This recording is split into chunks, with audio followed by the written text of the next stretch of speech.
الحمد للہ وحدہ والصلاة والسلام علی من لا نبی بعدہ رب اشرح لی صدری ویسر لی امری واحلل عقدۃ من لسانی یفقہوا قولی اللہم انفعنا بما علمتنا وعلمنا ما ينفعنا وزدنا علما آمین یا رب العالمین۔ پچھلی نشست میں ہم نے نفس کے حوالے سے کچھ باتیں کی تھیں اور میں نے عرض کیا تھا کہ قرآن مجید میں نفس جو ہے وہ مختلف معنوں میں استعمال ہوا ہے،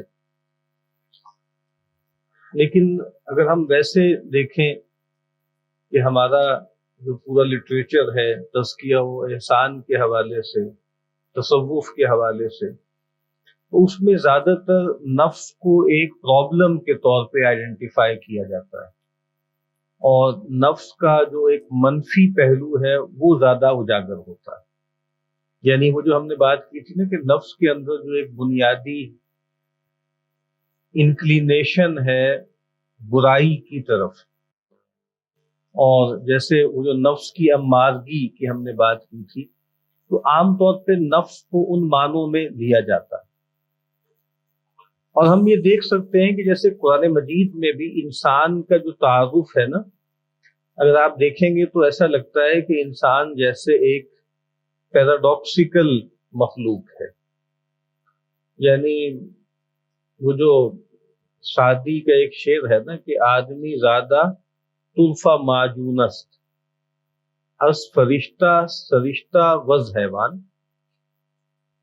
یہ جو آدم زاد ہے نا، یہ عجیب ایک چوچو کا مربع ہے اور ایک معجون مرکب ہے کہ اس میں ایسے لگتا ہے کہ جیسے فرشتوں کا بھی ایلیمنٹ موجود ہے، کچھ ایسی چیزیں ہیں کہ لگتا ہے کہ ہم سر جبریل ہے وہ، بلکہ کچھ لوگ کہتے ہیں کہ فرشتوں سے بھی برتر ہے انسان، اور کچھ جگہوں پہ ایسے لگتا ہے کہ جیسے وہ بالکل حیوان ہے۔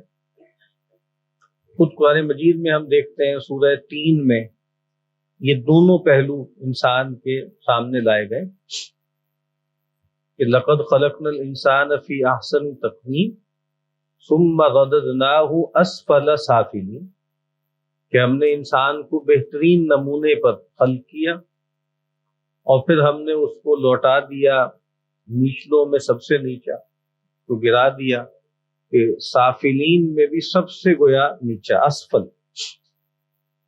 اور پھر قرآن مجید کا ہم مطالعہ کریں تو ہمیں ایسا لگے گا کہ کچھ جگہوں پر بہت زیادہ گرینجر کے ساتھ، بڑے عظمت کے ساتھ تذکرہ ہوتا ہے آدم کا، بنی آدم کا۔ تو خود آدم کے بارے میں ہے کہ خلقتہ بیدی، کہ میں نے اس کو اپنے دونوں ہاتھوں سے خلق کیا، فَإِذَا سَوَّيْتُهُ وَنَفَخْتُ فِيهِ مِن رُوحِي، کہ جب میں اس کا تسویہ کر لوں، نک سک سے درست کر لوں اور میں اس میں اپنی روح میں سے پھونک دوں۔ پھر فرمایا کہ وَلَقَدْ كَرَّمْنَا بَنِي آدم، ہم نے بنی آدم کو بہت شرف دیا، بہت کرامت دی، عزت دی۔ پھر کہا کہ اِنَّا عَرَضْنَا الْأَمَانَةَ عَلَى السَّمَاوَاتِ وَالْأَرْضِ وَالْجِبَالِ فَأَبَيْنَ أَن يَحْمِلْنَهَا وَأَشْفَقْنَ مِنْهَا وَحَمَلَهَا الْإِنسَانُ، سب پہ جس بات نے گرانی کی اس کو یہ ناتواں اٹھا لایا۔ ایک ایسا بات کہ جو آسمان زمین اور پہاڑوں نے گویا ایکسکیوز کر لیا کہ بھئی ہم نہیں اٹھائیں گے، اور انسان اس کو اٹھا لائے۔ ایک طرف تو ہمیں لگتا ہے کہ جیسے بہت عظمت کے ساتھ بہت مرتبہ بیان ہو رہا ہے، اور دوسری طرف یہ ہے کہ ان الانسان خلق ہلوعا، کہ انسان تھوڑ دلا پیدا کیا گیا ہے، اور پھر یہ بات کہ خلق الانسان من عجل، انسان کو گویا عجلت کے خمیر سے خلق کیا گیا، وکان الانسان قتورا، انسان بڑا ہی ناشکرا ہے، وغیرہ وغیرہ۔ تو قرآن مجید سے کے مطالعے سے بھی یہ پتہ لگتا ہے کہ انسان کے اندر یہ دونوں جہتیں موجود ہیں۔ اور ویسے اگر آپ دیکھیں قرآن و حدیث کو، اور ویسے ہمارا جو دینی لٹریچر ہے، تو اس میں ہمیں لگتا ہے کہ دو پیئرز ہیں، دو طرح کے پیئرز ہیں اوصاف کے یا چیزوں کے۔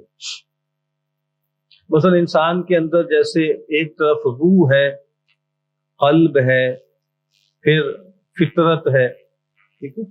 تو یہ چیزیں کیا ہیں؟ یہ جیسے پتہ لگتی ہے کہ بڑی شرف والی چیزیں ہیں، پازیٹیو چیزیں.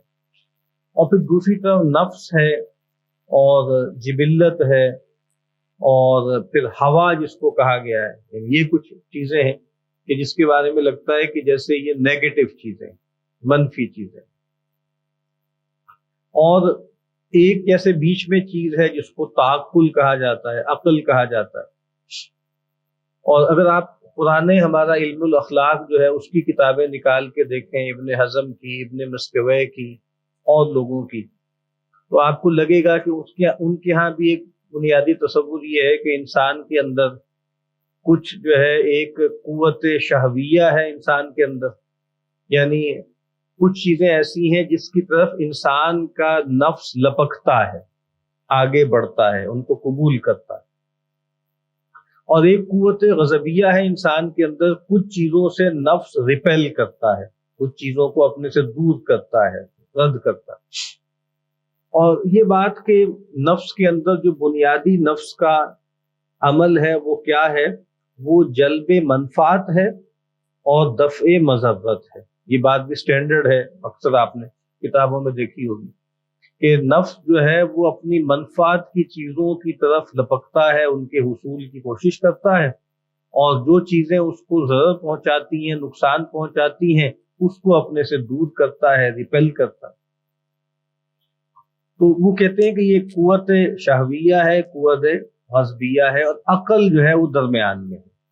اگر عقل کنٹرول میں ہو نا تو گویا وہ قوت غضبیہ کو بھی افراط و تفریط سے بچاتی ہے اور قوت شہویہ کو بھی افراط و تفریط کے جو دھکے ہیں ان سے محفوظ رکھتی ہے. تو میں نے عرض کیا کہ ایک تو یہ دو طرح کے ہیں الفاظ کہ روح ہے، قلب ہے، فطرت ہے، یہ پازیٹیو چیزیں ہیں، اور نفس ہے، طبیعت ہے، جبلت ہے، ہوا ہے، یہ کیا ہے، یہ نیگیٹو چیز ہے.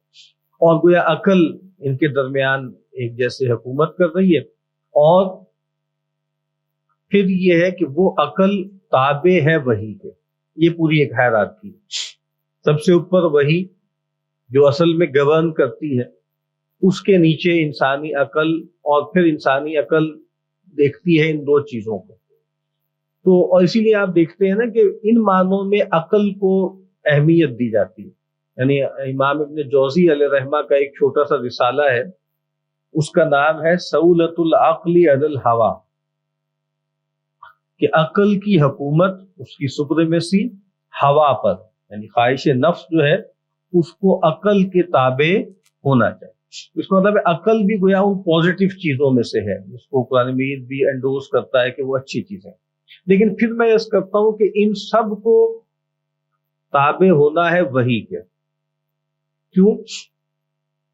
انسان بنیادی طور پر ناقص ہے، یعنی بندہ ہونا بنیادی طور پہ ناقص ہونا ہے.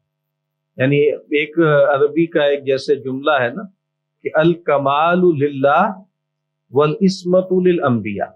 یعنی یہ بات ہمارے بزرگوں کی لٹریچر میں جگہ جگہ یہ بات دہرا کر آتی ہے کہ دیکھیں کمال اللہ کے لیے ہے اور عصمت انبیاء کے لیے ہے. وہ بھی دیکھیں عصمت ہے نا، اللہ تعالیٰ محفوظ کرتا ہے، اللہ بچا لیتا ہے، ورنہ انسان بہرحال جب تک انسان ہے وہ لغزش سے، خطا سے، ٹھوکر سے جو ہے وہ بچ نہیں سکتا. تو عصمت انبیاء کا بھی یہی مطلب ہے نا کہ اللہ تعالیٰ محفوظ رکھتے ہیں، اللہ تعالیٰ بچا لیتے ہیں. لیکن ورنہ اصل میں جو مقدس وجود ہیں، جو کمال جو ہے، جو زیبا ہے، وہ کس کے لیے ہے؟ وہ اللہ کے لیے. اسی لیے وہ جو حدیث قدسی میں آتا ہے نا کہ الکبریاء ردائی والعز ازاری، کہ جو کبریائی ہے وہ میری چادر ہے اور عزت میرا ازار ہے. یعنی یہ جو کبریائی اور عزیز اور زبردست اور غالب ہونا، یہ اللہ تعالیٰ کی صفات ہے، یہ بندوں کی صفات نہیں، یا یہ مخلوق کی صفات نہیں. تو میں یہ عرض کر رہا تھا انسان کے اندر جو بھی ہے، اب آپ اس کو نفس کہہ لیں، آپ اس کو قلب کہہ لیں، آپ اس کو طبیعت کہہ لیں، آپ اس کو جبلت کہہ لیں، چاہے آپ اس کو عقل کہہ لیں، ہر چیز جو ہے وہ کرپٹیبل ہے، ہر چیز کرپٹیبل. یعنی کسی چیز کو کوئی امیونٹی حاصل نہیں ہے، تو نفس بھی کرپٹ ہو جاتا ہے، تزکیہ بھی ہوتا ہے، تجزیہ بھی ہوتا ہے، قلب بھی سیاہ ہو جاتا ہے، قلب پر کو بھی بند کر دیا جاتا ہے، اس پر بھی مہر لگا دی جاتی ہے۔ اس کا مطلب یہ ہے کہ پھر اصل میں جو آبجیکٹو ہمارے پاس معیار ہے نا، وہ کیا ہے؟ وہ وہی ہے۔ وہ ہر چیز پر جو حکومت ہوگی، عقل پر بھی حکومت کس کی ہے؟ وہ بھی وہی کی ہے، دل پر بھی، نفس پر بھی، طبیعت پر بھی، جبلت پر بھی، ٹھیک ہے؟ تو ہر چیز اس کے تابع رہنی چاہیے۔ ایک تو یہ بات ہم پہ واضح رہنی چاہیے۔ اب قلب کیونکہ آج ہمارا موضوع ہے، تو اس کے بارے میں کچھ باتیں دیکھ لیتے ہیں۔ ایک تو قلب کا جو لفظ ہے، وہ قلب کو قلب کیوں کہا جاتا ہے؟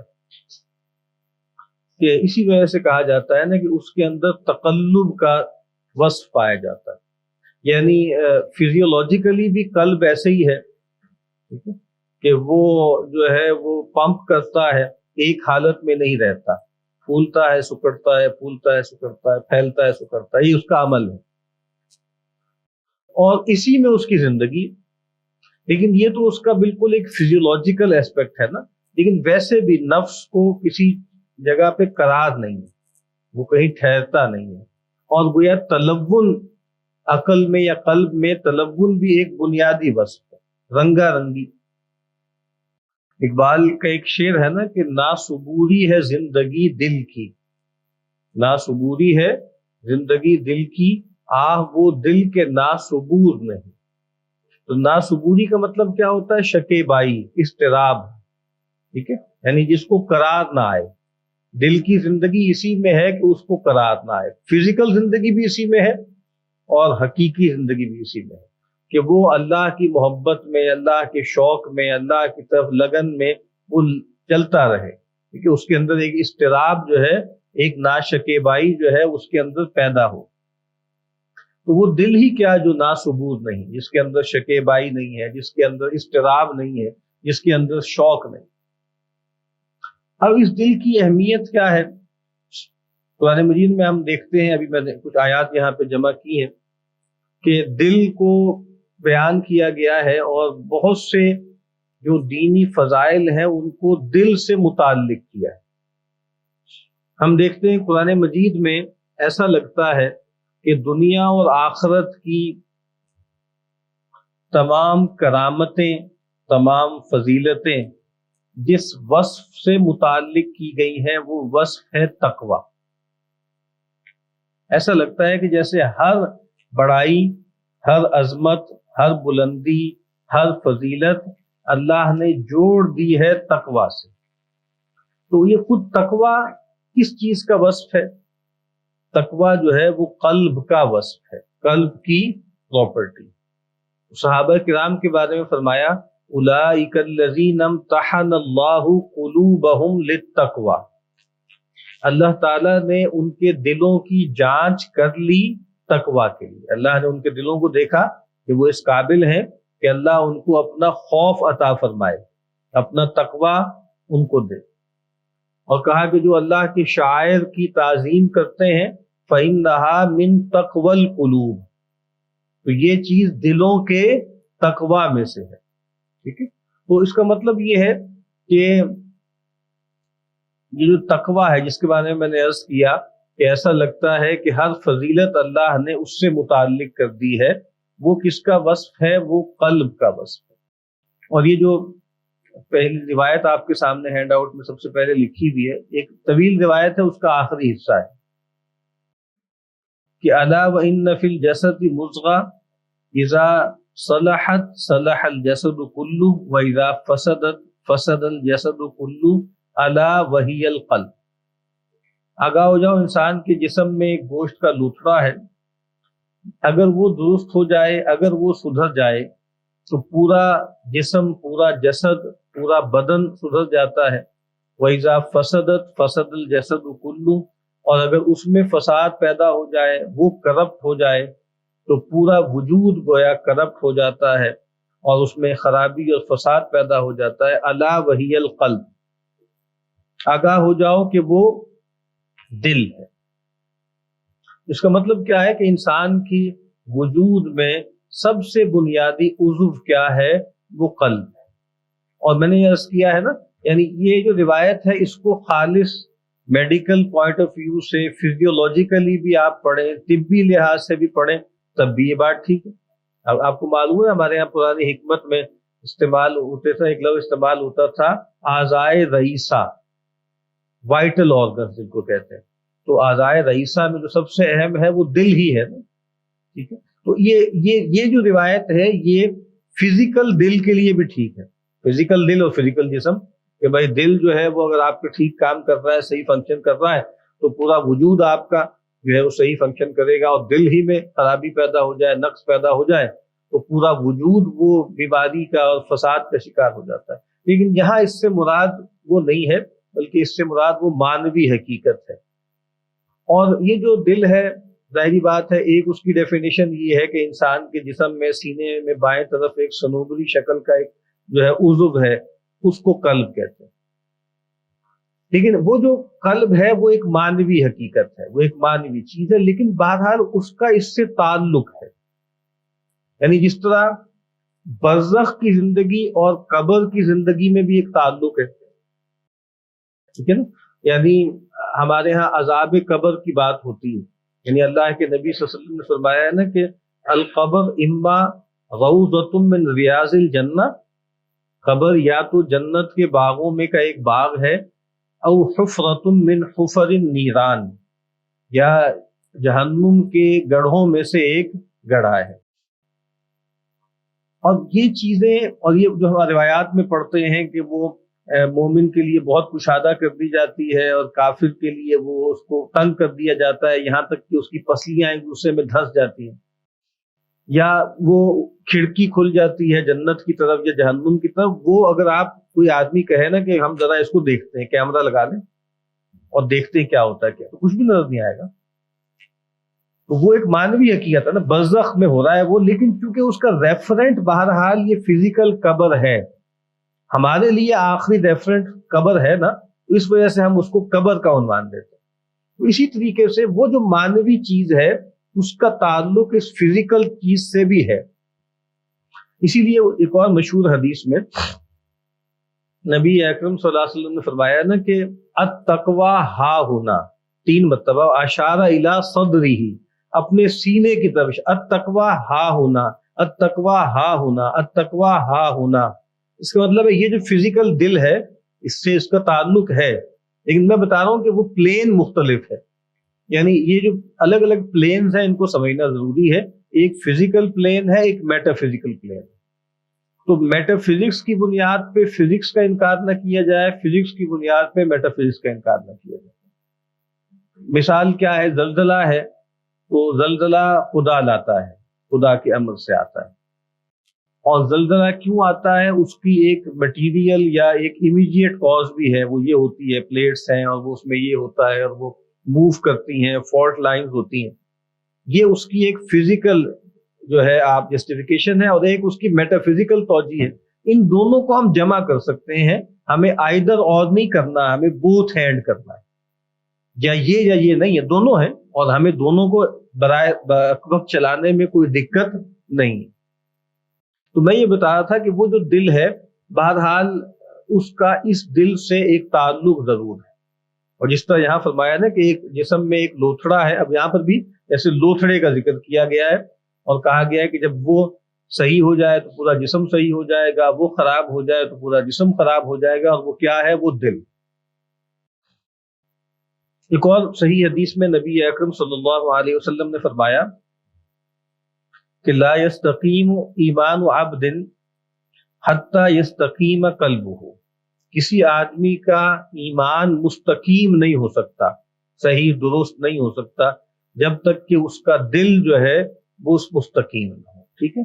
اور ولا یستقیم قلبہ حتی یستقیم لسانہ، اور اس کا دل سیدھا درست نہیں ہو سکتا جب تک کہ اس کی زبان سیدھی نہ ہو، وہ قول سدید نہ کہتا ہو۔ تو اس کا مطلب بھی کیا ہے کہ اتنی بنیادی اہمیت ہے دل کی انسان کی پوری شخصیت میں۔ اور اسی لیے میں نے کہا تھا نا کہ پرانی کتابوں میں امام غزالی کے ہاں اور ابن حزم کے ہاں پرانے لوگوں میں ہمیشہ دل کو کی مثال دی جاتی ہے، جیسے ایک ریاست کی لوگ مثالیں دیتے ہیں. جس طرح ایک ریاست ہے، انسانی جسم ہے، ریاست کی طرح ہے.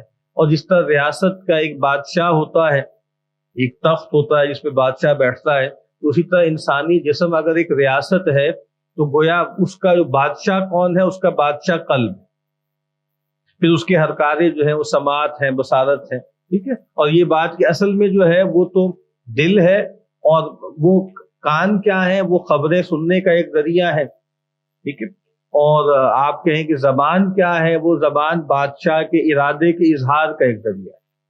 ٹھیک ہے. آنکھیں کیا ہیں؟ وہ اطلاع، وہ بھی ایک اطلاع کا ذریعہ ہے. اس لیے قرآن مجید میں ہم دیکھتے ہیں نا کہ ان تین چیزوں کا تذکرہ اکٹھا ہوتا ہے، سماعت، بصارت اور قلب. ان السمع والبصر والفؤاد کل اولئک کان عنہ مسئولا. بے شک سماعت اور بصارت اور یہ جو نتیجہ نکالنے کی، سوچنے سمجھنے کی صلاحیت ہے، اس کے بارے میں سوال ہوگا. اب ایک اور بات جو قلب کی آپ سمجھ لیں، حقیقت کے حوالے سے سمجھنا مفید ہے، وہ یہ ہے کہ قرآن مجید ہمیں یہ بتاتا ہے کہ سوچنا سمجھنا، غور و فکر کرنا، نتیجہ نکالنا، چیزوں سے عبرت پکڑنا، یہ وصف قرآن مجید کے نزدیک برین کا نہیں ہے بلکہ ہارٹ کا ہے. عام طور پہ ہمارے ہاں جدید علم میں تو سوچنا سمجھنا، اس کے لیے آپ یہاں سر کی طرف اشارہ کرتے ہیں، لیکن قرآن مجید کی ایپسٹیمولوجی سے ہمیں لگتا ہے کہ نہیں، وہ اس طرح کی چیزوں کو بھی دل کی طرف منسوب کرتا ہے.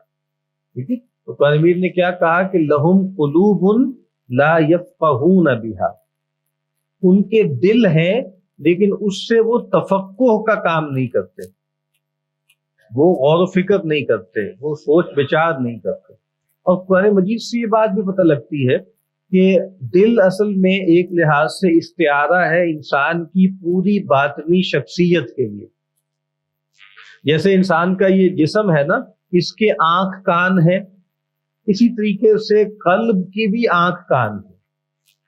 ٹھیک ہے. اس کی بھی دید ہے، اس کی بھی شنید ہے. ٹھیک ہے.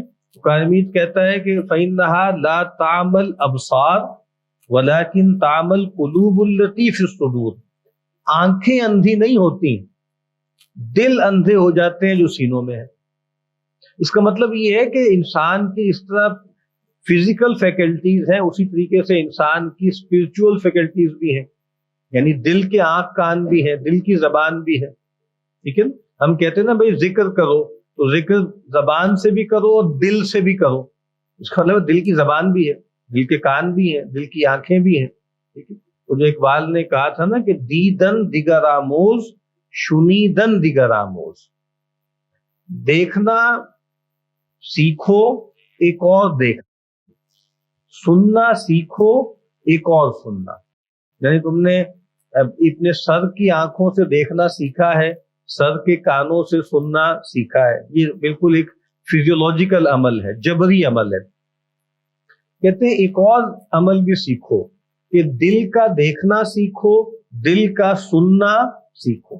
وہ بھی اس کی ایک فیکلٹیز ہے. ٹھیک ہے. تو یہ بات بھی جاننا ضروری ہے کہ دل بھی گویا انسان کی شخصیت کا اصل جوہر ہے، اور گویا اس کی بھی کچھ فیکلٹیز ہیں، اور اس کے ذریعے بھی کچھ چیزیں. اس طرح کہا جاتا ہے نا کہ کچھ لوگ، جیسے جب ریلیجیس ایکسپیرینس کی بات ہوتی ہے فلسفے میں، تو یہ بات کہی جاتی ہے کہ جس طرح کچھ لوگ جو ہوتے ہیں نا وہ ٹون ڈیف ہوتے ہیں. کچھ لوگوں کو کچھ فریکوینسیز میں، ایک تو ہے کہ آدمی بالکل بہرا ہے، کچھ ہوتے ہیں کچھ لوگوں کو کچھ خاص فریکوینسیز کی آوازیں نہیں آتی. جس طرح لوگ کلر بلائنڈ ہوتے ہیں. ٹھیک ہے. تو اصل میں اسی طرح جو اسپرچولی آپ کہہ لیں نا، بہت سے لوگ ہیں جو ٹون ڈیف ہیں اور کلر بلائنڈ ہیں. یعنی ان کو اس کائنات میں اللہ کی نشانیاں نظر نہیں آ رہی. اس کائنات میں جو ایک نغمہ سرمدی گونج رہا ہے وہ ان کے کانوں میں نہیں آ رہا. ٹھیک ہے. اس کا مطلب یہ ہے کہ وہ انہوں نے اپنے دل کی کان، آنکھ اور زبان کو معطل کر دیا. ٹھیک ہے. تو قرآن مجید نے کہا نا کہ پھر یہ وہ لوگ ہوتے ہیں، خود کرتے ہیں، پھر اللہ تعالیٰ بھی ان پہ جو ہے ان کے سزا کے طور پر ان کے ان فیکلٹیز کو معطل کر دیتا ہے. ٹھیک ہے نا. ختم اللہ علی قلوبہم وعلی سمعہم وعلی ابصارہم غشاوہ. اب یہ مہر کو فزیکل تو نظر نہیں آ رہی، نہ وہ آنکھ میں پردہ ابو جہل کے آگے ہمیں نظر آتا تھا پڑا ہوا. تو اس کا مطلب ہے وہ اسی شخصیت کی بات ہو رہی ہے، اسی باطنی شخصیت کی، کہ وہ سماعت ختم ہو گئی، وہ بصارت ختم ہو گئی، ٹھیک ہے، اور وہ جو ساری فیکلٹیز تھیں وہ اللہ تعالیٰ نے گویا وہ چھین لی. اور قرآن مجید اسی لیے بتاتا ہے کہ دیکھو ڈرو اس بات سے کہ اگر حق تمہارے سامنے آئے اور تم حق کو نہ دیکھو، حق تمہیں سنایا جائے تم حق سننے سے انکار کر دو، حق تمہیں بتایا جائے اس سے نصیحت اخذ کرنے سے انکار کر دو، تو ایک وقت آتا ہے کہ اللہ تعالیٰ ان کو اوندھا کر دیتا ہے. وہی جس کو ختم قلوب کا ہے، وَنُقَلِّبُ أَفْئِدَتَهُمْ وَأَبْصَارَهُمْ كَمَا لَمْ يُؤْمِنُوا بِهِ أَوَّلَ مَرَّةٍ. ہم ان کے قلب و نگاہ کو الٹ دیتے ہیں اس وجہ سے، یا الٹ دیں گے اس وجہ سے کہ وہ پہلی مرتبہ ایمان نہیں لائے. یعنی اللہ تعالیٰ کی سنت کیا ہے کہ اللہ تعالیٰ ایک خاص وقت تک مہلت دیتے ہیں، اور آپ کہہ لیں اختیار کا قانون اللہ کا چلتا ہے. ایک وقت آتا ہے کہ اللہ تعالیٰ اس اختیار کو سلب کر لیتے ہیں، اور اسی عمل کو کہا جاتا ہے ختم قلوب. قرآن مجید کہتا ہے وَاعْلَمُوا أَنَّ اللَّهَ يَحُولُ بَيْنَ الْمَرْءِ وَقَلْبِهِ. جان لو کہ اللہ تعالیٰ حائل ہو جاتے ہیں، آڑ بن جاتے ہیں انسان اور اس کے دل کے درمیان. یعنی وہی بات کہ پھر وہ جسے قرآن مجید کہتا ہے نا کہ یہ لوگ کہتے ہیں کہ یہ اساطیر الاولین ہے. قرآن مجید کیا ہے؟ اساطیر الاولین. تو کہا کہ نہیں، کہ بلکہ اصل معاملہ کیا ہے؟ کلا بل ران علی قلوبہم ما کانوا یکسبون. نہیں، اصل مسئلہ یہ نہیں ہے. ان کو یہ کیوں لگ رہا ہے کہ کس سے کہانی ہے، مائتھولوجی ہے، دیو مالا ہے؟ اس وجہ سے کہ ان کی بدعمالیوں کی وجہ سے اللہ نے ان کے دل پر زنگ لگا دیا. یعنی اب وہ اس صلاحیت سے محروم ہو گئے. تو آپ دیکھیں نا دل کتنی اہم چیز ہے، کہ اگر یہ فنکشننگ چھوڑ دے، اور ہوتا کب ہے یہ کوئی جبر نہیں ہے معاذ اللہ اللہ کی طرف سے، یہ انسان کے کسب کا نتیجہ ہے، جس کی وجہ سے صورتحال یہ بنتی ہے کہ دل پر جو ہے وہ زنگ آ جاتا ہے، دل پر جو ہے وہ پردے پڑ جاتے ہیں. اللہ کے نبی صلی اللہ علیہ وسلم نے فرمایا کہ انسان جب گناہ کرتا ہے نا تو اس کے دل پر ایک سیاہ دھبا پڑ جاتا ہے. پھر آپ دیکھیں وہ سیاہ دھبا کسی سکین میں نہیں آئے گا، کسی سکین میں نہیں آئے گا، کسی انجیوگرافی میں نہیں آئے گا، کسی ہارٹ سکین میں نہیں آئے گا. وہ پھر وہ مانوی ہے. اگر توبہ کر لیتا ہے تو وہ دھبا مٹ جاتا ہے، توبہ نہیں کرتا تو پڑا رہتا ہے. پھر ایک اور گناہ کرتا ہے، ایک اور دھبا، ایک اور دھبا، یہاں تک کہ قلب سیاہ ہو جاتا ہے، اور پھر اس قلب پر اللہ کی طرف سے مہر ہو جاتی. تو اصل میں کیا ہے کہ انسان اپنی بدعمالیوں کی وجہ سے اپنے اندر کی وہ جو باطنی صلاحیت ہے، وہ جو ہم نے کہا ہے نا کہ اس کا ایک باطنی سیلف ہے، اس کو وہ معطل کر دیتا ہے یا اس کو وہ کل کر دیتا ہے. تو اس لحاظ سے یہ گویا اطمینان، یہ جو معاملہ ہے نا دل والا، اس لحاظ سے بہت زیادہ اہم ہے. اور کیونکہ میں نے عرض کیا ہے کہ دل کے اندر ہر وقت کیفیتیں آتی جاتی رہتی ہیں، اٹھتی رہتی ہیں، تو نبی اکرم صلی اللہ علیہ وسلم سیدنا انس کہتے ہیں کہ رسول اللہ صلی اللہ علیہ وسلم کثرت سے یہ دعا کیا کرتے تھے کہ یا مقلب القلوب ثبت قلبی علی دینک، کہ اے دلوں کو الٹنے پلٹنے والے میرے دل کو اپنے دین پر جما دے، ثبات عطا کر. سیدنا انس کہتے ہیں کہ ہم نے دیکھا کہ آپ بہت کثرت سے یہ دعا کرتے ہیں، تو ایک موقع پر ہم نے درخواست کی، عرض کی یا رسول اللہ، اے اللہ کے رسول صلی اللہ علیہ وسلم، آمنا بک، ہم آپ پر ایمان لائے، وَمِمَا جِئْتَ بِهِ، اور جو اخبار لے کر آئے، جو آپ وحی لے کر آئے، ہم اس پر ایمان لائے.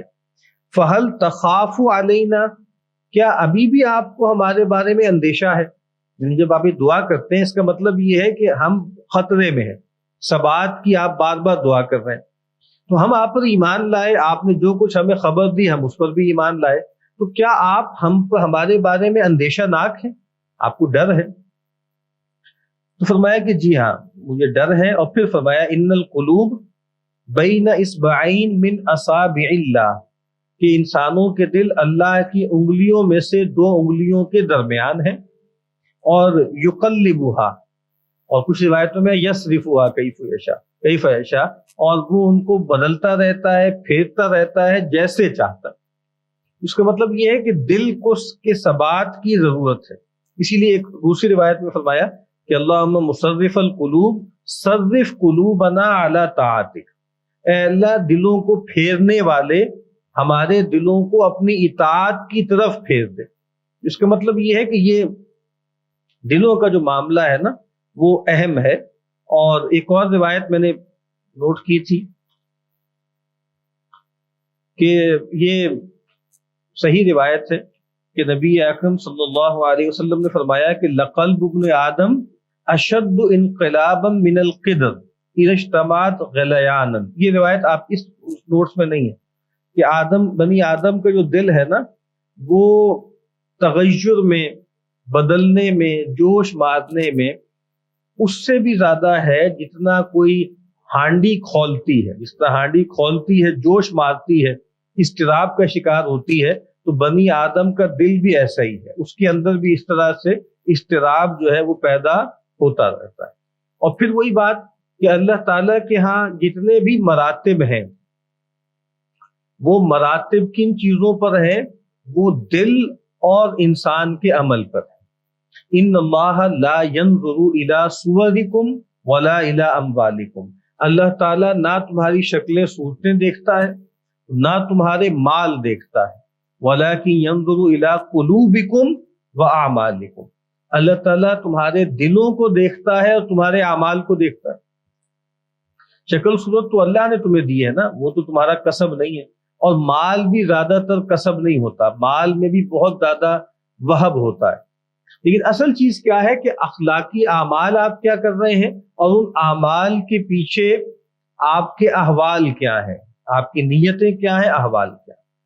اب آئیے جو سامنے آپ کے جو ہینڈ آؤٹ ہے اس میں ایک مسند احمد بن حنبل کی روایت یہاں نقل ہوئی بھی ہے، ان ابی سعید الخدری رضی اللہ تعالی عنہ قال قال رسول اللہ صلی اللہ علیہ وسلم، سیدنا ابو سعید خدری رضی اللہ تعالی عنہ روایت کرتے ہیں کہ رسول اللہ صلی اللہ علیہ وسلم نے فرمایا القلوب اربعہ، دل چار طرح کے ہیں،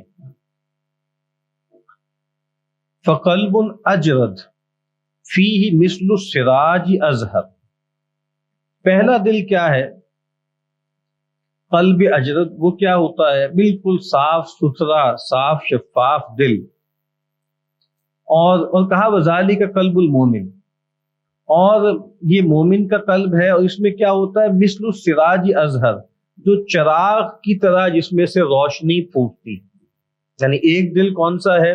بالکل صاف شفاف ستھرا دل جس میں سے جیسے چراغ کی طرح روشنی پھیل رہی، وَسِرَاجُهُ فِيهِ نور، اور پھر وہی کہا کہ بھائی اس کا جو ہے وہ چراغ ہے، اس میں اس کا فیہ نور ہو، اس میں اس کا نور ہے، یہ تو مومن کا دل ہو گیا۔ وقلب اغلف مربوط علی غلافہ، پھر ایک قلب اغلف جو اپنے غلاف میں ڈھپا ہوا ہے، ڈھکا ہوا ہے، فذالک قلب الکافر، یہ کافر کا قلب ہے، غلاف میں لپٹا ہوا۔ وقلب منکوس، اور ایک منکوس دل یعنی اوندھا دل، وذالک قلب المنافق، اور یہ منافق کا دل ہے۔ اس کی حالت کیا ہے؟ عرفا ثم انکرا، اس نے پہلے پہچانا اور پھر اس سے منہ موڑ لیا۔ چوتھا کیا ہے؟ وقلب مصفح، کہ مصفح دل یعنی ملا جلا مخلوط دل، وذالک قلب فیہ ایمان و نفاق، یہ وہ دل ہے جس میں ایمان بھی ہے اور نفاق بھی ہے۔ فمثل الایمان فیہ کمثل البقلہ، تو اس دل میں ایمان کی مثال ایسے ہے جیسے ترکاری یا سبزی، یمدھا ماء طیب، اور کہا کہ جو اچھے پانی سے بڑھتی ہے، پاکیزہ پانی سے بڑھتی ہے۔ ومثل النفاق کمثل القرحہ، اور اس دل میں نفاق کی مثال ایسے ہے جیسے کوئی پھوڑا یا کوئی زخم، یمدھا القیح والدم، اور جس میں جو ہے وہ پیپ اور جو ہے خون اس سے تعفن پیدا ہوتا ہے۔ فَأَيُّ الْمَادَّتَيْنِ غَلَبَتْ صَاحِبَتَهَا غَلَبَتْ عَلَيْهِ، تو کہا کہ یہ جو رلا ملا دل ہے نا، اس میں سے بس جو بھی عنصر غالب آ جاتا ہے، یعنی ایمان کا عنصر غالب آ جاتا ہے تو گویا وہ اس کی صفت بن جاتا ہے، اور اگر نفاق کا عنصر غالب آ جاتا ہے تو وہ اس کا کی صفت بن جاتا ہے۔ اب 4 باتیں بتائی ہیں۔ پہلا جو ہے وہ مومن کا دل ہے، جس میں روشنی ہے، جس میں نور ہے، اور یہ وہی نور ہے جس کو نور فطرت بھی کہا گیا ہے، جو سورہ نور میں جس کا تذکرہ ہوا ہے کہ نور علی نور، ایک نور ہے جو تمہیں دیا گیا ہے جس کی نسبت بھی کیا ہے، وہ دل ہے، ٹھیک ہے۔ مثل نورہ کمشکات فیہا مصباح، اس میں بھی عبداللہ ابن عباس رضی اللہ تعالی عنہما کی جو تفسیر ہے وہ کیا ہے کہ مثل نورہ فی قلب المؤمن، وہاں یہ محذوف مانا گیا ہے کہ مومن کے دل میں اللہ کے نور کی مثال یہ ہے۔ تو گویا اللہ تعالیٰ نے انسان کو نور دے کر بھیجا ہے، نور فطرت، جس کے بارے میں صحیح حدیث میں فرمایا نا کہ کل مولود یولد علی الفطرہ۔ اور یہ جو انسان کی پوری ذمہ داری کیا ہے؟ پوری ذمہ داری یہ ہے کہ انسان کو اس نور کی حفاظت کرنی ہے، ٹھیک ہے، اور اس چراغ ہے اس کو بجھنے نہیں دینا، یہ ذمہ داری ہے، ٹھیک ہے۔ تو وہی نور فطرت ہے، تو کہا مومن کا دل، اس میں وہ چراغ جلتا رہتا ہے، اللہ کی معرفت کا، اللہ کی محبت کا، ٹھیک ہے۔ یہ تو ایک آئیڈیل صورتحال ہے کہ وہ آدمی اس نور کی حفاظت کرے، لیکن بہرحال انسان کتنی بھی حفاظت کر لے، کچھ نہ کچھ کمی کوتاہی اس میں پیدا ہو ہی جاتی ہے۔ اللہ کے نبی نے فرمایا کہ انسان تم میں سے کون ہے جو پانی پہ چلے اور اس کے تلے جو ہیں وہ تر نہ ہو؟ کاہی طرح صاحب الدنیا، دنیا والا بھی ایسا ہی ہے، جب وہ دنیا میں رہتا ہے تو کچھ نہ کچھ اس میں جو ہے وہ پرورژن پیدا ہو جاتی ہے، کچھ نہ کچھ کنٹیمنیشن پیدا ہو جاتی ہے۔ اسی لیے جو اہل ایمان ہیں وہ آخرت میں کیا دعا کریں گے کہ ربنا اتمم لنا نورنا، کہ اللہ تو ہمارے نور کو پورا کر دے، جو کسر اس میں رہ گئی ہے اس کو دور کر دے۔ اچھا جی، دوسرا کیا ہے؟ کافر کا قلب، یہ کیا ہے کہ جو بالکل لحاف یعنی جو ہے غلاف میں لپٹا ہوا ہے، یہ وہ دل ہے کہ جو حق کے لیے بالکل اس نے اپنے آپ کو بند کر دیا ہے، جس کے لیے قرآن مجید نے مثال کیا دی ہے کہ ظلمات بعضها فوق بعض، کہ اندھیرے اور اندھیروں پہ اندھیرے۔ یہ وہی لوگ ہیں جن کا تذکرہ بھی ہم نے کیا ہے کہ انہوں نے اپنی بدعمالیوں کی وجہ سے، اپنے کسب کی وجہ سے ان کے دلوں پہ زنگ آ گیا، یا ان کے دل جو ہے وہ ان پر سیاہی چھا گئی اور بالکل ان پر مہر ہو گئی۔ تیسری کیا ہے؟ منافق۔ اور یہاں جو منافق کا قلب ہے وہ کیا ہے؟ وہ قلب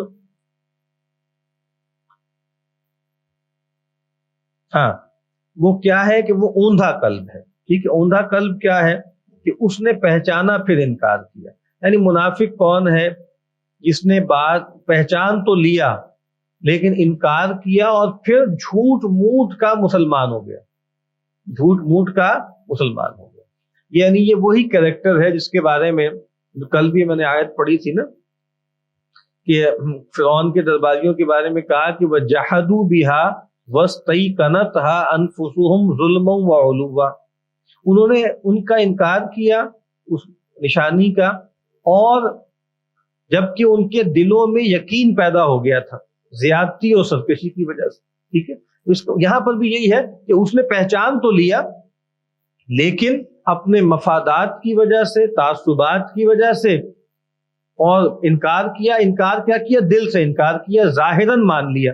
یہ کون ہے؟ ایک کٹر منافق ہے نا، ان کے بارے میں سورہ منافقون کی شروع میں کہا اذا جاءك المنافقون قالوا نشهد انك لرسول اللہ، جب یہ منافق آپ کے پاس آتے ہیں تو وہ کہتے ہیں کہ ہم گواہی دیتے ہیں کہ آپ اللہ کے رسول ہیں۔ واللہ یشہد انک لرسول، ٹھیک ہے، اور نہیں واللہ یاد کیا ہے، اذا جاءک المنافقون قالوا نشہد انک لرسول اللہ، ہاں واللہ یعلم انک لرسول، اللہ جانتا ہے خوب کہ آپ اس کے رسول ہیں، واللہ یشہد ان المنافقین هم الکاذبون، اور اللہ تعالیٰ اس بات کی گواہی دیتا ہے کہ یہ منافق جھوٹے ہیں۔ جو بات وہ کہہ رہے ہیں وہ سب سے سچی بات ہے کہ محمد بن عبداللہ اللہ کے رسول ہیں صلی اللہ علیہ وسلم، لیکن وہ جھوٹے کیوں ہیں؟ اس وجہ سے کہ یہ بات ان کے دل میں نہیں ہے، ٹھیک ہے، اوپر اوپر سے وہ بات کہہ رہے ہیں، تو کہا انہوں نے پہچانا پھر انکار کر دیا۔ اور چوتھا دل کیا ہے؟ چوتھا دل وہ ہے کہ جو مخلوط دل ہے۔ اب یہ وہ دل ہے، یعنی جو ہم ایسے جو لوگ ہیں، زیادہ تر لوگ اس کیٹیگری میں آتے ہیں، یعنی بہت کم لوگ ہوں گے جن کے دلوں میں نور ہر وقت جو ہے وہ گویا رہے اور چراغ جو ہے جلتا رہے۔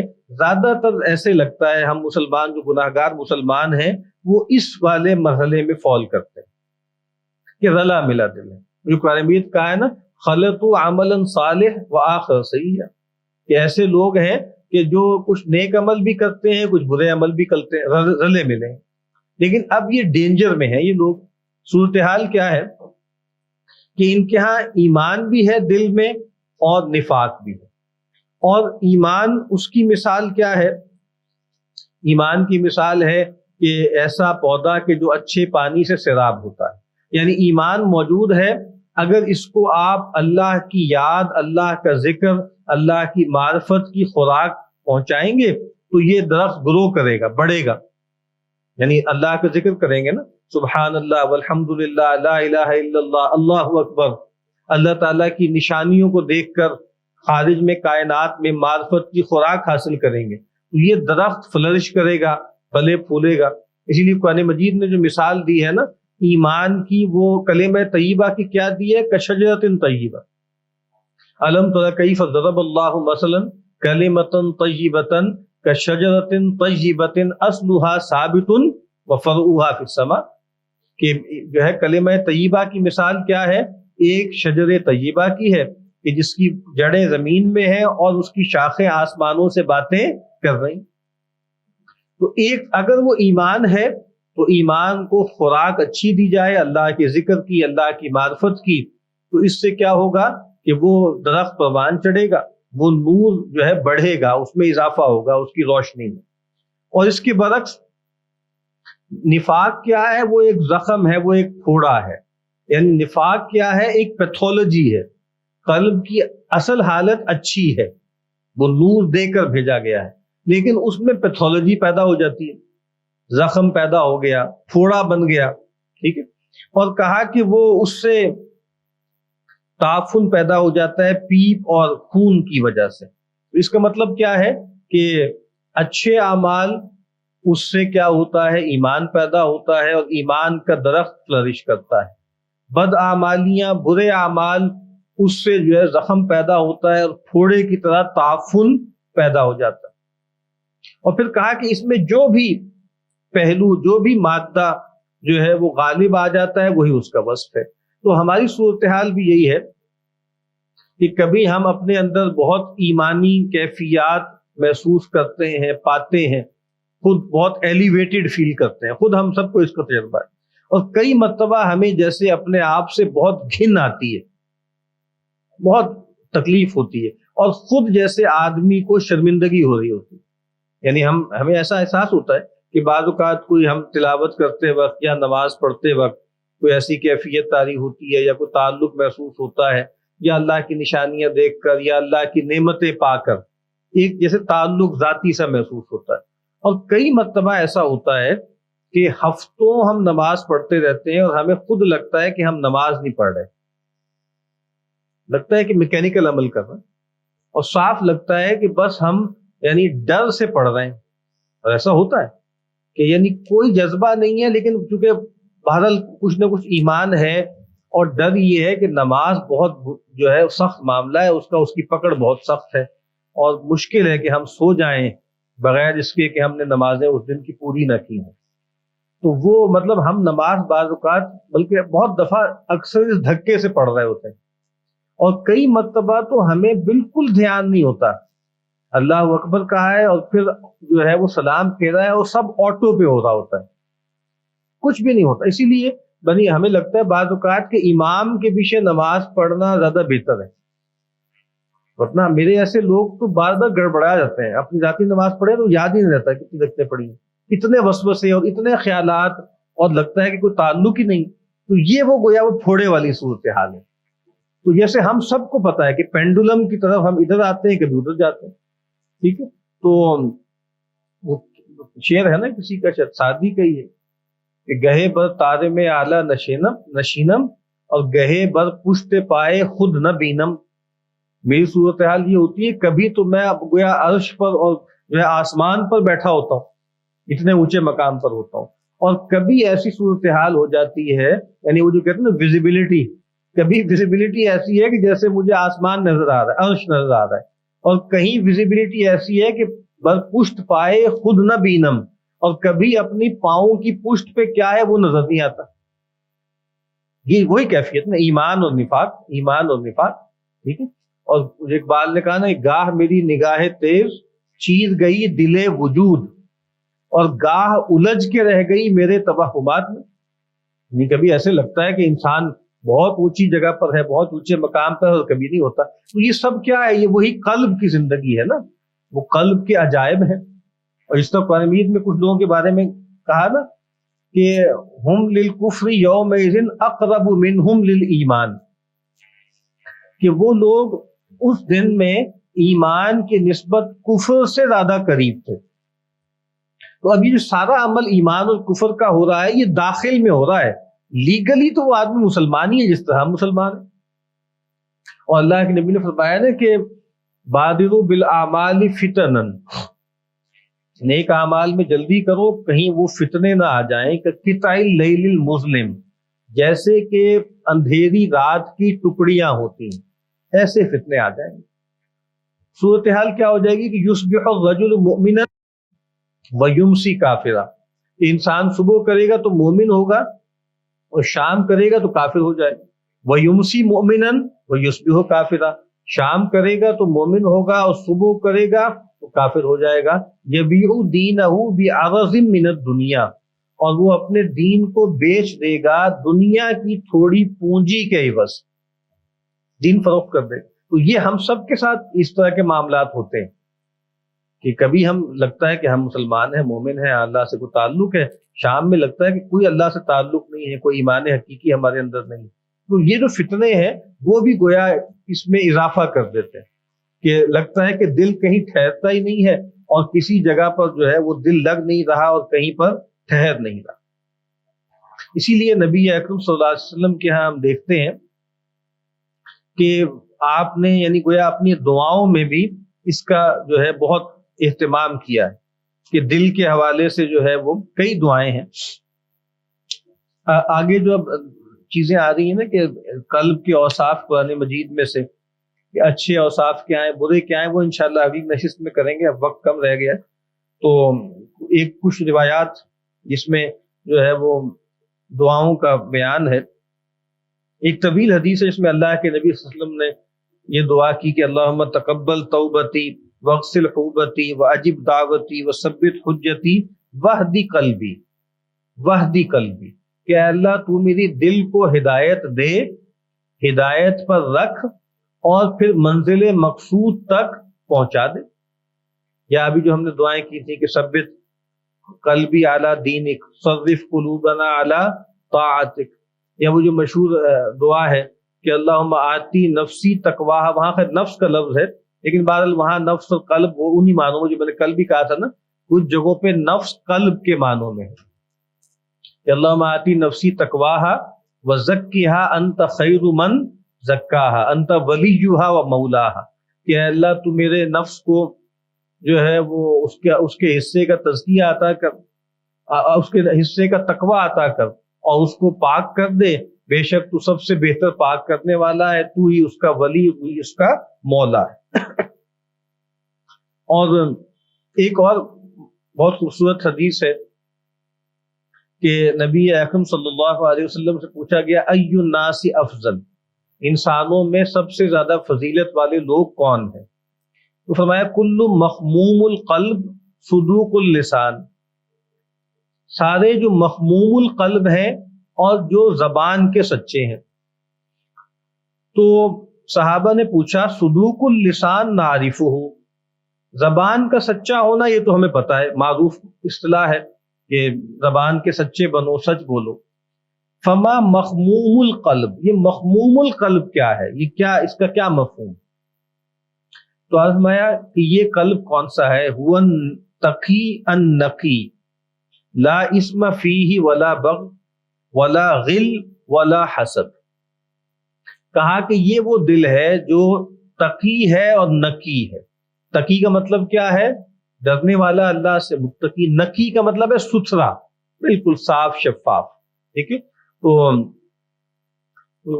دعا میں آتا ہے نا کہ اے اللہ تو میری گناہوں کو دھو دے برف سے اور اولوں سے، ٹھیک ہے۔ اور اللہم نقنی من الخطایا کما ینقی الثوب الابیض من الدنس، کہ اے اللہ تو مجھے ستھرا کر دے خطاؤں سے ایسے جیسے تو سفید کپڑے کو ہر طرح کی میل کچیل سے صاف کرتا ہے۔ یہی لفظ نقی، جس میں کوئی گناہ نہیں ہے، کوئی سرکشی نہیں ہے، کوئی غل نہیں ہے۔ غل کہتے ہیں کدورت کو، کینے کو۔ ولا حسد، اور جس میں کوئی حسد نہیں۔ تو یہ معاملہ ہے۔ ایک مرتبہ جب نبی اکرم صلی اللہ علیہ وسلم جو کہا نا کہ وہ لوگ کے جو کنز کرتے ہیں سونا چاندی، تو اللہ کے نبی نے فرمایا کہ یہ اصل میں اصل دولت یہ نہیں ہے، اصل دولت یہ نہیں ہے، اصل دولت کچھ اور ہے۔ تو پوچھا گیا کہ اللہ کے نبی پھر ہم کیا دولت حاصل کریں، کیا دولت اپنے اندر پیدا کریں؟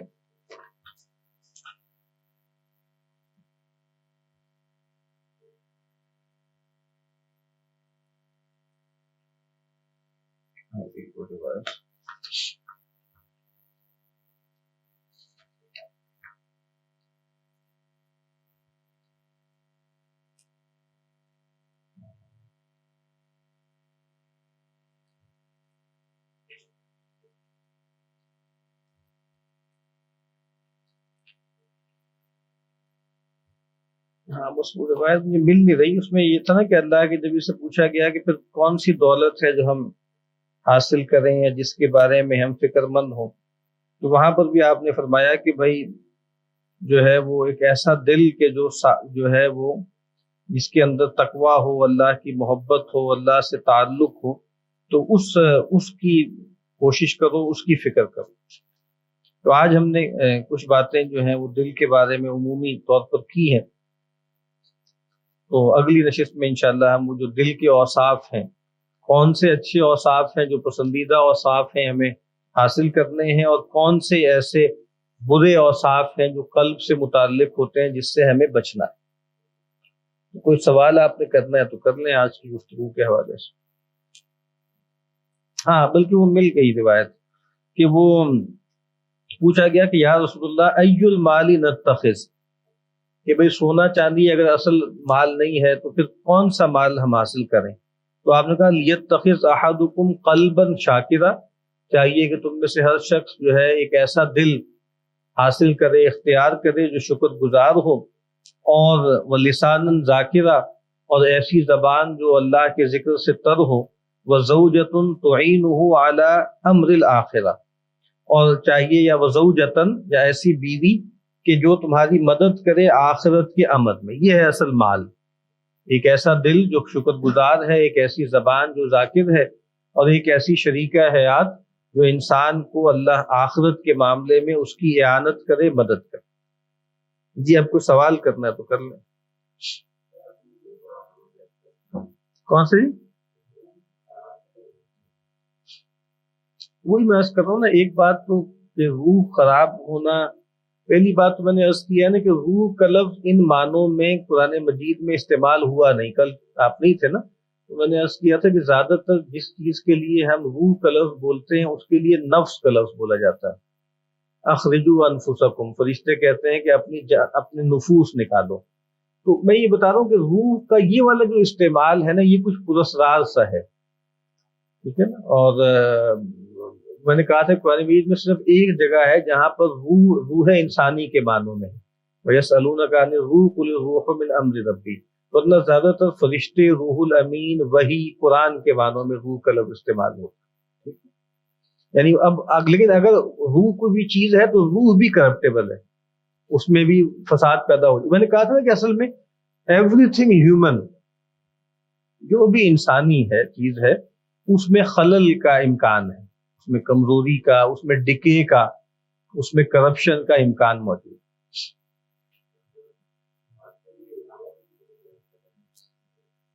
بالکل کرپٹیبل مطلب مراد یہ ہے کہ جب ہم کہتے ہیں کہ فلاں کی روح مردہ ہو چکی ہے، زمین مردہ لفظ بھی ہم بولتے ہیں، تو وہ اس کی جو اب تک اس کا مطلب یہ ہے کہ اس کے اندر وہ جو ایک حادثہ اخلاقی تھا یا ایک نور ربانی تھا، وہ اس نے بالکل ہی ختم کر دیا، بجھا دیا.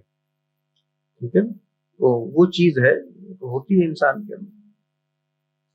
اور جب زمین مردہ بھی کہتے ہیں تو پوری طور پہ مردہ نہیں ہوتا، بہت پجمردہ ہو جاتا ہے، مزمحل ہو جاتا ہے، ورنہ مورل سینس اس وقت بھی اس کے اندر سے ختم نہیں ہوتی. ایک آدمی ڈکیت ہے لیکن خود تو کبھی نہیں چاہتا نا کہ میں رات کو سوؤں اور میرے گھر میں ڈاکہ پڑے. اس کا مطلب ہے وہ بلر نہیں کی ابھی تک، لیکن وہ شہوت کی وجہ سے، ہوا کی وجہ سے وہ لوگوں کے ساتھ سرکشی کر رہا ہے، لیکن اس کا برا ہونا اس وقت خود بھی واضح ہے. کسی کی جیب کاٹ رہا ہے، خود تو نہیں چاہتا کہ میری جیب کٹے. اس کا مطلب ہے کہ وہ مورل سینس اس حالت میں بھی اس کے اندر ایکٹیو موجود ہے کچھ نہ کچھ. کوئی اور صاحب یہ نہ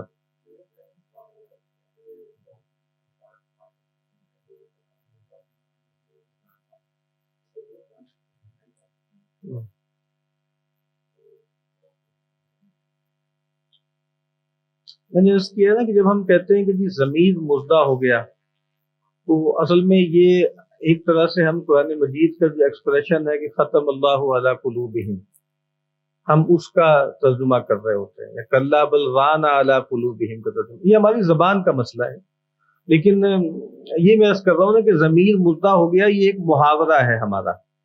اور روح جو ہے وہ بالکل، یعنی یہ آدمی جو ہے، یا جس طرح ہمارے یہاں لوگ کہتے ہیں نا کہ یہ آدمی بد فطرت ہے، تو یہ بد فطرت کا لفظ ٹھیک نہیں لگتا مجھے، کیونکہ فطرت بد نہیں ہے ہم سب کی، جو ہمارا پوٹینشیل ہے وہ خیر ہی ہے. ہاں ایک لفظ ہمارے بولے جاتے ہیں بد تینت، تین مٹی سے ہوتی ہے، مٹی میں مطلب جو جسم ہے ہمارا مادہ، اس میں خرابی پیدا ہو گئی، اس میں کرپشن پیدا ہو گئی. ٹھیک ہے، تو اسی طرح بد فطرت کا لفظ بھی ٹھیک نہیں لگتا کہ کسی کے لیے ہم اس طرح کا لفظ بولیں، کیونکہ مطلب فطرت لگتا ہے ابو جہل، ابو لہب، نمرود اور فرعون کو بھی اللہ نے اپنی فطرت پر پیدا کیا، یعنی فطرت اسلام پہ پیدا کیا. اس نے پھر اس کے ساتھ ایک ایسا معاملہ کیا کہ جس کی وجہ سے ڈکے پیدا ہو گیا اس کے اندر. لیکن اصلاً یہ کہنا نا کہ اصلاً کوئی شخص جو ہے وہ برا ہے، اور ایک اور گالی استعمال کرتے ہیں لوگ، بد ذات، یہ بھی اچھی بات نہیں ہے. یہ بھی اچھا، اللہ نے خلق کیا ہے نا ہر ایک کو، ان معنوں میں تو کوئی بد ذات بھی نہیں ہوتا، کوئی بد فطرت بھی نہیں ہوتا.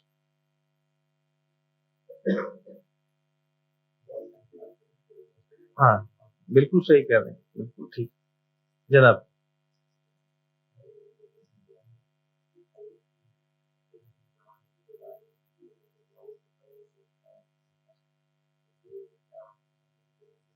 جی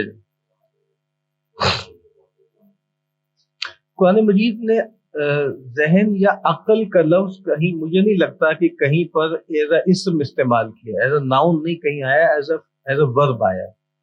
تعقل، تفکر، یعنی ایز اے فیکلٹی آیا ہے، ایز این آرگن نہیں آیا. ایک بات تو یہ سمجھنے کی ہے، اس کا مطلب ہے یہ ایک فیکلٹی ہے. اور وہی میں ایسا ہوں، قرآن مجید اس کو دل سے متعلق کرتا ہے. اس کو اگر آپ لوگ سمجھنا چاہیں نا تو اس طرح بھی لوگ سمجھتے ہیں کہ ریشنلٹی جو ہوتی ہے نا وہ انسٹرومنٹل ہوتی ہے. ریزن جس کو ہم کہتے ہیں نا، اس کی اسٹینڈرڈ ڈیفینیشن کیا ہے؟ اینڈز اور مینز کا تعلق ہے. ریزن اینڈز متعین نہیں کرتی، کسی بھی اینڈ کو حاصل کرنے کا آپٹیمم سولوشن آپ کو بتا دیتی ہے. اس کا مطلب یہ ہے کہ مین عقل خود سے طے نہیں کرتی، تو وہ فعل قلب کا ہے. اور دوسرا طریقہ کیا ہے کہ ریشنلٹی انٹینشنل ہوتی ہے. میں جو چاہتا ہوں ماننا وہ مان لیتا ہوں، جو نہیں چاہتا وہ نہیں مانتا. ٹھیک ہے، اور وہ جو انٹینشنلٹی ہے اس کا سورس دل ہے، ٹھیک ہے، یعنی ارادہ دل کا کام ہے. تو وہ ایک پروسیسنگ یونٹ کے طور پہ ٹھیک ہے، لیکن اس کا کنٹرول جہاں سے ہے، مطلب قرآن مجید کی ایپسٹیمولوجی سے ایسے لگتا ہے کہ اس کا کنٹرول وہ جہاں ہے وہ یہاں نہیں ہے. اور ویسے خیر تو مغرب کے بہت سے لوگوں نے بھی اس طرح کی باتیں کی نا. ہیوم نے یہ جملہ کہا تھا کہ reason is the slave of پیشن.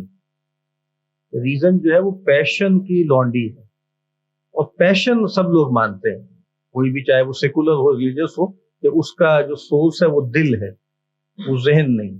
ٹھیک ہے جناب.